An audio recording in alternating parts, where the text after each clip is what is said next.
ground beef enchiladas. Right now I'm making a red sauce. All I have is a pan of dried chiles that I put with some boiling water. I'm gonna go ahead and list the names in the description box down below.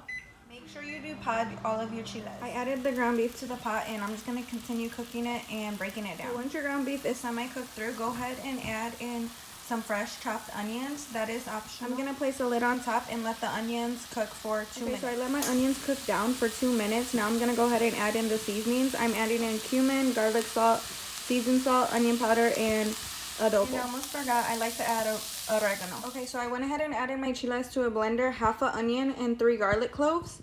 And I'm gonna add a little bit of chicken bouillon to season it. Blend it, and I added a half a cup of water. The cup of water really depends on you. You can use a half a cup to 1 cup of water depending on the consistency that you like. I like my red sauce to be a little bit on the thicker side. So I blended up my chiles and this is what it looks like. I have like a nice consistency. It's still a little thick. So I have my oil preheating. I just have it on a low heat, and I went ahead and microwaved a pack of a dozen tortillas for like 35 seconds on each side. I'm gonna go ahead and put it in the oil, like less than 30 seconds on each side, and then I'm just gonna set them here so the oil can drain off. When you add your tortilla to your oil,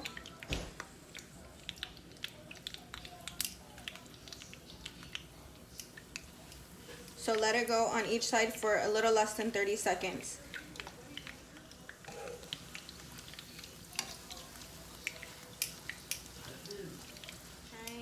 Let the excess oil drip off and then just place it, cool off. Trying to get my camera to focus, but hopefully you guys can see it. So it's a good indication once your tortilla puffs up, you can go ahead and remove it from the oil. Okay, so now we're ready to roll up our enchiladas. I went ahead and just put a thin layer of our red enchilada sauce, and this is where it kind of gets a little messy.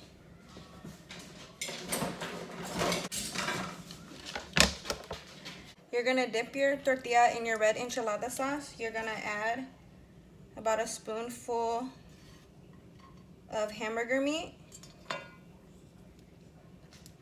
I'm just using a blend of cheeses, but mozzarella or Oaxaca cheese is really good. You're gonna roll it up and you're gonna place it in your pan, seam side down. Okay, I have all of my enchiladas rolled up, and I'm gonna go ahead and just put the rest of this cheese right on top. And I have my oven preheated 75, and I'm gonna cook these for 15 minutes or until the cheese is nice and melted. Toppings are optional, but I just have some avocado cut up, some queso fresco, and lettuce. Usually I like to use cabbage, but I didn't have any today. And I also like to add sour cream. I don't know if sour cream is authentic or not, but I like to add sour cream in. Okay, I just took my enchiladas out the oven. Here's my plate and a side of rice. It's so bomb.